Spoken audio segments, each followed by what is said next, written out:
Friend जैसा कि आप सभी को पता है, जो आपका नेक्स्ट सीटेट का एग्ज़ाम है जो कि 7 जुलाई को होने वाला है, इसके लिए हम लोग यहाँ पर सीडीपी पेपर 1 और पेपर 2 दोनों के प्रीवियस ईयर क्वेश्चन पर देखने वाले हैं, जो कि आपके एग्ज़ाम के लिए इंपॉर्टेंट है। तो चलिए देखते हैं आज के क्वेश्चन। यहाँ पर आपका फर्स्ट क्वेश्चन है, कोई शिक्षिका अपने विद्यार्थियों को अध्ययन करने हेतु आंतरिक रूप से उत्प्रेरित करने के लिए कैसे प्रोत्साहित कर सकती है। उनमें चिंता और डर पैदा करके। देखिए, हमें विद्यार्थी के अंदर डर और चिंता नहीं कर पैदा करनी है, तो ये ऑप्शन आपका नहीं होगा, है ना। प्रतियोगात्मक परीक्षण से, देखिए विद्यार्थियों में कंपटीशन प्रतियोगिता नहीं करानी है हमें, तो ए और बी तो आपके यहाँ पर होगा नहीं। व्यक्तिगत लक्ष्य निर्धारित करने और उनमें निपुणता पाने में उन्हें मदद देकर। देखिए, ये बात जो है आपके यहाँ पर बिल्कुल सही है। हमें क्या करना चाहिए, व्यक्तिगत लक्ष्य निर्धारित करना चाहिए और उनमें जो है निपुणता पाने के लिए विद्यार्थी की हेल्प करनी चाहिए, मदद करनी चाहिए। तो ये बात आपके यहाँ पर सही दे रखी है। साफ दिखाई पड़ने वाले इनाम देकर, जैसे कि टॉफी। देखिए, हमें विद्यार्थियों को किसी भी तरीके की पुरस्कार, ठीक है, दंड नहीं देना है, तो ये ऑप्शन भी आपका नहीं होगा। ठीक है, ये एक तरीके से क्या हो गया, आपके एक्सटर्नल मोटिवेशन का उदाहरण हो गया, बाहरी अभिप्रेरणा। ठीक है, बट हमें क्या करना है, बच्चों को आंतरिक रूप से, इंटरनल रूप से उत्प्रेरित करना है, तो आपका यहाँ पर सी ऑप्शन जो है राइट आंसर हो जाएगा। नेक्स्ट है, किसी प्रारंभिक कक्षा में प्रभावशाली शिक्षक का उद्देश्य विद्यार्थियों को उत्प्रेरित करना होगा सीखने के लिए, जिससे वे जिज्ञासु बने और सीखने के लिए ही सीखना पसंद करें। देखिए, ये बात जो है आपके यहाँ पर बिल्कुल सही दे रखी है ना। तो फर्स्ट ऑप्शन आपका यहाँ पर राइट आंसर हो जाएगा, बट बाकी के ऑप्शन भी हम यहाँ पर देख लेते हैं। देखिए, क्या दे रखा है, बी वाला, रट कर याद करने के लिए, जिससे कि वह प्रत्यास्मरण करने में अच्छे बने। देखिए, जो आपकी एनईपी हो गई या फिर जो है एनसीएफ हो गया, ये कभी भी रोट मेमोराइजेशन को बढ़ावा देने की बात नहीं करता है ना। ये क्या करता है, हमें रोट मेमोराइजेशन को बढ़ावा नहीं देना है, तो ये ऑप्शन आपका होगा नहीं। दंडात्मक उपायों का प्रयोग करके इससे वह शिक्षक का सम्मान करें। देखिए, जब बच्चा को आप दंड देते तो दंड से बचने के लिए चीज़ों को करता है ना, तो ये ऑप्शन भी होगा नहीं। ऐसे काम करने के लिए इससे परीक्षा के अंत में वे अच्छे अंक पा सके। देखिए, जब बच्चा चीज़ों को सीख जाएगा, ठीक है, अगर वो चीज़ों को अच्छी तरीके से सीखेगा तो परीक्षा में अपने आप ही अंक आ जाएंगे, है ना। तो हमें परीक्षा में अंक लाने पर फोकस नहीं करना है, हमें बच्चे के सीखने पर फोकस करना है, तो ये ऑप्शन भी आपका नहीं होगा। यहाँ पर फर्स्ट ऑप्शन जो है राइट आंसर हो जाएगा। वो क्या करे, बच्चा सीखने के लिए जिज्ञासु बना और सीखने के लिए ही सीखना पसंद करे, है ना। जब बच्चा चीज़ों को अच्छी तरीके से सीख पाएगा तो उसकी जो सारे स्किल है अपने आप ही डेवलप हो जाएंगे, है ना।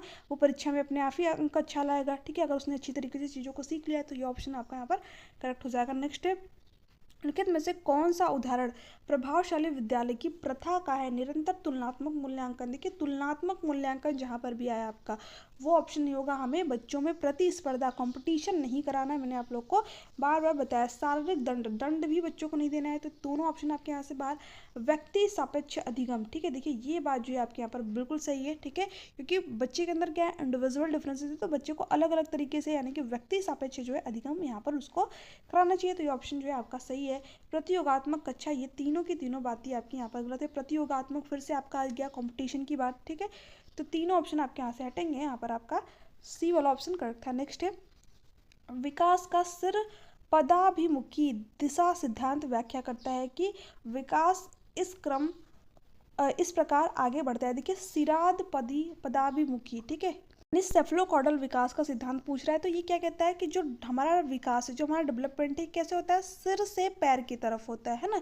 इसका नाम भी है सिर पदाभिमुखी, है ना, यानी सिर से पैर की तरफ विकास होता है, सामान्य से विशिष्ट कार्यों की ओर, ठीक है। देखिए, ये बात ये नहीं कहता है, जो विकास का सिराद पदाभिमुखी यानी सेफलोकॉर्डल सिद्धांत है, वो क्या कहता है, विकास सिर से पैर की ओर होता है ना, भिन्न से एकीकृत कार्यों की ओर होता है। देखिए, ये बात आपकी कौन कहता है, प्रॉक्सिमो डिजिटल, लेकिन ये इसमें भी ये उल्टा दे रखा है, वो क्या कहता है, केंद्र से बाहर की तरफ होता है ना, तो ये ऑप्शन भी आपका यहाँ पर होगा नहीं। सिर से पैर की ओर होता है, यही बात जो है आपके क्या कहता है, सेफलोकॉर्डल विकास का सिद्धांत कहता है, तो ऑप्शन नंबर सी आपका यहाँ पर राइट आंसर हो जाएगा। डी ऑप्शन आपका यहाँ पर होगा नहीं, बी भी नहीं होगा, ए भी नहीं होगा, आपका सी ऑप्शन करेक्ट आंसर हो जाएगा। नेक्स्ट है, भाषा विकास के लिए सबसे संवेदनशील निम्नलिखित में से कौन सा है। देखिए, मोस्ट इंपॉर्टेंट क्वेश्चन आपके सीटेट के एग्जाम में पता नहीं कितनी बार जो है ये क्वेश्चन पूछ रखा है। देखिए, क्या दे रखा है, जन्म पूर्व का समय। देखिए, एक चीज ध्यान में रखिएगा, जो भाषा विकास के लिए सबसे सेंसिटिव, सबसे संवेदनशील अवधि होती है, वो क्या होती है, 2 से लेकर के 6 साल, यानी पूर्व बाल्यावस्था, अर्ली चाइल्डहुड आप इसको कह लीजिए, है ना, या फिर प्रारंभिक बचपन कह लीजिए। तो यहाँ पर आपका डी ऑप्शन जो है राइट आंसर हो जाएगा। बाकी के ऑप्शन आपके यहाँ पर नहीं होंगे। 2 से 6 साल की जो अवधि होती है वो भाषाई विकास के लिए सबसे सेंसिटिव पीरियड होता है, ठीक है, सबसे संवेदनशील अवधि होती है। तो आपका यहाँ पर डी ऑप्शन जो है राइट आंसर हो जाएगा, ठीक है। बाकी के ऑप्शन आपके यहाँ से हटेंगे। नेक्स्ट है, एक 6 वर्षीय लड़की खेल कूद में असाधारण योग्यता का प्रदर्शन करती है, उसके माता पिता दोनों ही खिलाड़ी हैं, उसे नृत्य परीक्षण प्राप्त करने भेजते हैं और सप्ताहांत में उसे प्रशिक्षण देते हुए बहुत संभव है कि उसकी क्षमताएं के दोनों के बीच परस्पर प्रतिक्रिया का परिणाम होंगी। देखिए यहाँ पर क्या होगा, आनुवंशिकता और पर्यावरण, क्योंकि जो हमारा विकास है, जो हमारा डेवलपमेंट है, वो क्या होता है, हमारे हेरिडिटी यानी कि आनुवंशिकता और इन्वायरमेंट का ही तो प्रोडक्ट है, इन्वायरमेंट का ही तो गुणनफल है ना। यानी एक बच्चे को जो है चीज़ें उसके हेरिडिटी से भी अच्छी मिल गई, साथ ही साथ उसको इन्वायरमेंट भी उसी तरीके का मिल गया, ठीक है। यानी कि एक जो बच्चा है उसके माता पिता दोनों ही खिलाड़ी हैं, है ना। यानी कुछ चीज़ें उसको अपने हेरिडिटी से मिल गई, साथ ही साथ उसको जो है एक अच्छा वातावरण भी मिल गया, अच्छा इन्वायरमेंट भी मिल गया। तो बच्चा क्या हो जाएगा, बच्चा हो सकता है कि गिफ्टेड हो जाए, है ना, यानी कि प्रतिभाशाली हो जाए, या फिर चीज़ों को बेहतर तरीके से सीख पाए, क्योंकि उसको हेरिडिटी और इन्वायरमेंट दोनों अच्छा मिला है ना। तो हमारा जो विकास है वो किन चीज़ों पर डिपेंड करता है, हमारे हेरिडिटी पर और हमारे इन्वायरमेंट पर, किस प्रकार का जो है हमारे इन्वायरमेंट मिला। अगर आपको बहुत अच्छी हेरिडिटी मिल गई बट आपको इन्वायरमेंट सही तरीके से नहीं मिल पाया, ठीक है, तो आपका विकास अच्छी तरीके से नहीं हो पाएगा, ठीक है। अगर आपको बहुत अच्छा वातावरण मिल गया है बट हेरिडिटी आपकी सही नहीं, तो भी आपका डेवलपमेंट अच्छी तरीके से नहीं हो पाएगा। हमें दोनों चीज़ें अच्छी चाहिए, हेरिडिटी भी और इन्वायरमेंट भी, ठीक है। तो जो विकास होगा वो क्या होगा, अच्छी तरीके से हो पाएगा, जो बच्चे की क्षमताएं होंगी, ठीक है, वो बेहतर हो सकती हैं। तो आपका यहाँ पर ए ऑप्शन जो है राइट आंसर हो जाएगा। वृद्धि और विकास, देखिए वृद्धि और विकास की यहाँ पर बात नहीं हुई, स्वास्थ्य और प्रशिक्षण, अनुशासन और पौष्टिकता की यहाँ पर तीनों बातें आपके यहाँ पर गलत दे रखी हैं। यहाँ पर फर्स्ट ऑप्शन आपका करेक्ट आंसर हो जाएगा। नेक्स्ट है, निम्नलिखित में से कौन सा सामाजिकरण के गौड़ वाहक हो सकते हैं। देखिए यहाँ पर ये दे सकता था कौन, द्वितीय कारक भी हो सकते हैं, बट नहीं, इसने क्या दिया, गौड़ वाहक, है ना। तो आपको हिंदी वाले वर्ड से थोड़ा सा जो है दूरी बनानी है, आपको इंग्लिश में एक बार जो है क्वेश्चन को जरूर देख लेना है, क्योंकि वहाँ पर क्या होता है, थोड़ा सा कन्फ्यूजन क्रिएट होती है। हिंदी में अलग अलग जो है चीज़ें आपको देखने को मिलती हैं। अब यहाँ पर दे सकता था कि सामाजिकरण के द्वितीय कारक कौन से, बट आपको दे रखा है गौड़ वाहक, है ना। अब तो देखिए क्या होता है, जो सोशलाइजेशन होता है इसके बेसिकली 2 कारक होते हैं आपके। एक होता है आपका प्राथमिक कारक, जिसको आप प्राथमिक इकाई बोल लीजिए, एजेंसी बोल लीजिए, या फिर प्राइमरी सोशलाइजेशन सबसे बेस्ट होगा आपके लिए, है ना। एक होता है आपका सेकेंडरी सोशलाइजेशन, सामाजिकरण का द्वितीय कारक, है ना। अब इसको आप गौड़ वाहक बोल लीजिए, ठीक है, या फिर द्वितीय कारक बोल लीजिए, बात आपकी एक ही है। प्राइमरी का आपका क्या होता है, यानी प्राथमिक सामाजिकरण क्या होता है, जहाँ पर बच्चा सबसे पहले चीज़ों को सीखता है ना। बच्चे का सामाजिकरण कहाँ से होता है, उसके परिवार से ही तो होता है, क्योंकि वो परिवार में ही जन्म लेता है, परिवार से ही चीज़ों को सीखता है ना। तो जो परिवार है वो क्या होता है, समाज का एक छोटा स्वरूप होता है। बच्चे का जो पहला सामाजिकरण होता है वो कहाँ से होता है, उसके परिवार से होता है। तो परिवार क्या होगा, हमेशा ही प्राथमिक कारक के अंतर्गत आएगा। अब गौड़ वाहक क्या होता है, द्वितीय वाहक आपका क्या होता है, जिसके परिवार के बाद बच्चा जिन चीज़ों से इंटरेक्ट करता है, जैसे कि आपकी स्कूल हो गई, मीडिया हो गई, संस्कृति हो गई, ठीक है। तो ये क्या होते हैं, सामाजिकरण के द्वितीय कारक होते हैं, गौड़ वाहक होते हैं, है ना। परिवार के बाद जो है बच्चा इन चीज़ों से इंटरेक्ट करता है ना। तो हमें यहाँ पर वही पूछ रखा है कि कौन से सामाजिकरण के गौड़ वाहक है। तो आई होप कि आप जो है इस क्वेश्चन का आंसर दे पाएंगे। देखिए फैमिली तो आपका होगा नहीं, परिवार तो होगा नहीं, क्योंकि परिवार क्या है, आपका प्राथमिक कारक है, ठीक है। हाँ ये देखिए ये बात आपके यहाँ पर थोड़ा सा सही दे रखा है, बट और भी ऑप्शन हम चेक कर लेते हैं। देखिए परिवार जहाँ पर भी है, ये ऑप्शन आपका वहाँ पर पहले ही आप काट दीजिए, क्योंकि परिवार क्या होगा, आपका प्राथमिक कारक के अंतर्गत आएगा। तो परिवार, परिवार अब हमें 2 ऑप्शन में से बताना है। विद्यालय और निकटतम परिवार के सदस्य, फिर से परिवार की बात आ गई, परिवार के सदस्य या फिर परिवार, बात तो एक ही हो गई आपकी। तो ये ऑप्शन भी आपका यहाँ पर नहीं होगा। यहाँ पर बी ऑप्शन जो है राइट आंसर आपका हो जाएगा, है ना।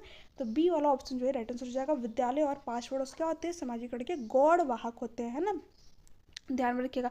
देखिए आपको एक बार सीटेट के एग्जाम में क्या दे रखा था, माता पिता का कार्यस्थल, है ना, कार्य, एक मिनट में लिख देती हूँ, कार्यस्थल।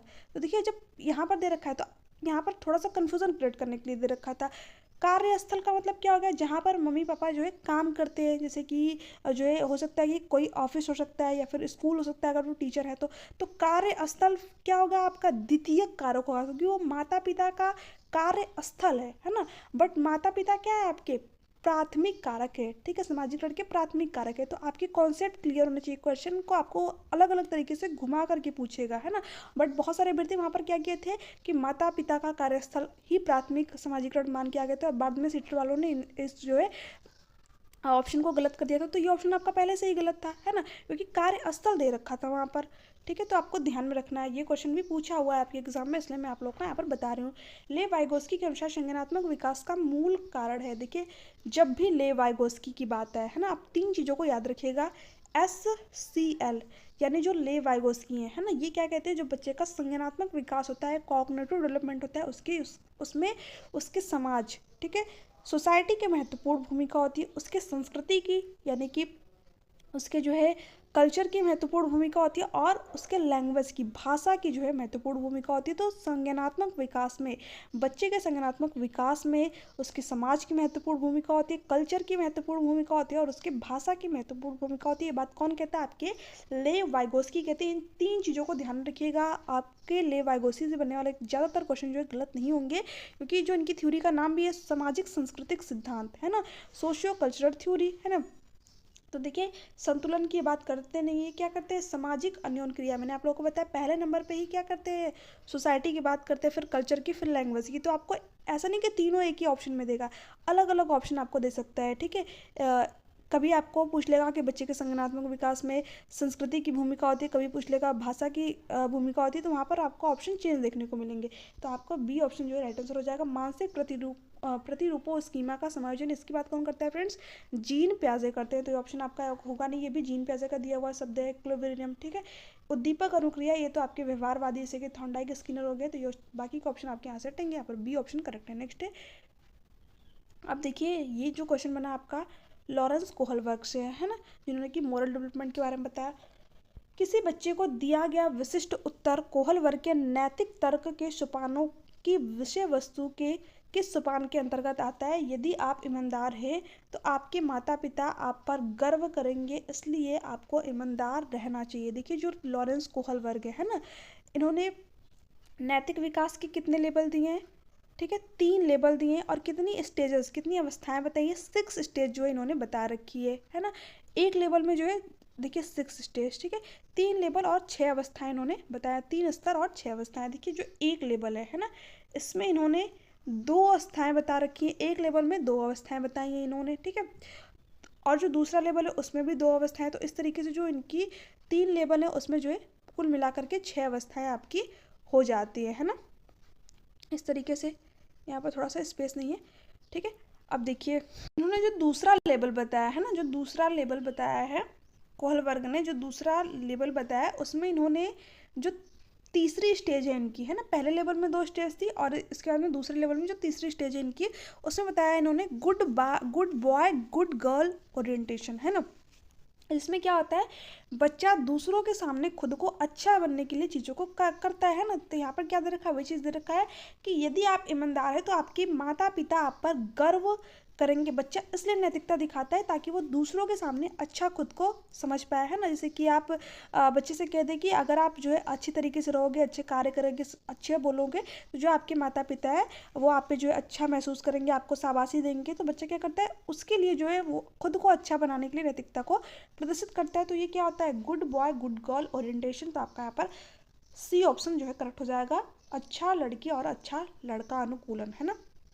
नेक्स्ट है, जीन प्याजे के अनुसार अधिगम के निम्नलिखित में से क्या आवश्यक है, शिक्षार्थियों के द्वारा पर्यावरण की सक्रिय खोजबीन। देखिए बात आपकी बिल्कुल सही दे रखी है, बट हम बाकी के ऑप्शन भी चेक कर लेते हैं।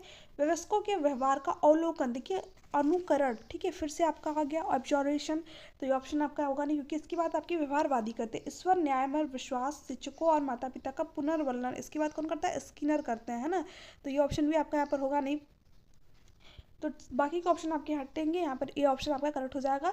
जीन प्याजे आपके क्या कहते हैं, बच्चे क्या है, ज्ञान के सक्रिय निर्माता है, पर्यावरण चीज़ों को खुद खोजते हैं और खुद चीज़ों से सीखते हैं, इसलिए तो इन्होंने बच्चों को लिटिल साइंटिस्ट, नन्हे वैज्ञानिक की संज्ञा दी है। तो आपका ऑप्शन नंबर ए जो है आपका यहाँ पर राइट आंसर हो जाएगा। नेक्स्ट है, जीन प्याजे के अनुसार प्रारूप स्कीमा निर्माण वर्तमान योजनाओं के अनुरूप बनाने हेतु नवीन जानकारी में संशोधन और नवीन जानकारी के आधार पर पुरानी योजनाओं में संशोधन के परिणाम के रूप में घटित होता है, इन दोनों प्रक्रियाओं को कहा जाता है। देखिए स्कीमा क्या होती है आपकी, जैसे कि हम अपने अलमारी में कपड़ों को सजा कर रखते हैं कि इसमें ये होगा, इसमें शर्ट होगा, इसमें पैंट होगा, इसमें और भी चीज़ें होंगी, है ना। उसी तरह जो हमारा माइंड होता है उसमें क्या होती है, स्कीमा होती है, उसमें सारी चीज़ें जो ऑर्गेनाइज वे में व्यवस्थित रहती है कि इस खाने में ये होगा, इसमें वो होगा, है ना। तो ये क्या होता है, हमारे माइंड में स्कीमा होती है। जब हम अपनी स्कीमा में, ठीक है, किसी नई जानकारी को जस्ट ऐड कर लेते हैं, है ना, तो वहाँ पर क्या होता है, आपका समावेशन होता है ना। समावेशन आपको इंग्लिश हिंदी में ही सॉरी इंग्लिश में ही चीज़ों को याद करना पड़ेगा। असिमिलेशन, ठीक है, वहाँ पर क्या होता है, असिमिलेशन आपका होता है। बट आप अपनी जब मौजूदा स्कीमा में किसी भी नई जानकारी को संशोधन के साथ में, मॉडिफिकेशन के साथ में ऐड करते हैं, तो वहाँ पर आपका क्या होता है, समायोजन होता है ना, अकोमोडेशन होता है आपका वहाँ पर, ठीक है।